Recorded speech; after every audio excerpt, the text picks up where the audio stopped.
இந்த வீடியோவில் நம்ம என்ன பார்க்க போகிறோம் அப்படின்னா யூனிட் 7ல் இலக்கியம் இருக்குது பார்த்தீங்களா. இதில் நம்ம திருக்குறள் மட்டும் இன்னும் பார்க்காம இருந்திருந்தோம். திருக்குறள் தொடர்பான செய்திகளுக்கு நம்ம ஒரு 50 தகவல் பக்கமாக கொடுத்துட்டோம்.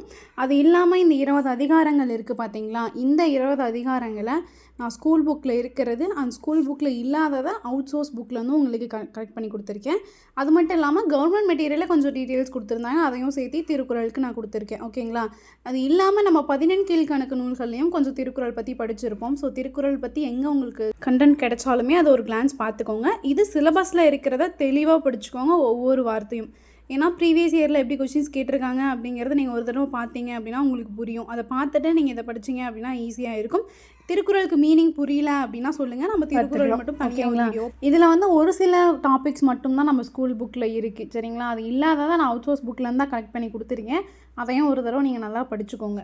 இந்த நோட்ஸோட PDF லிங்க்கை நான் டிஸ்கிரிப்ஷனில் கொடுக்குறேன், டவுன்லோட் பண்ணி படிச்சுக்கோங்க.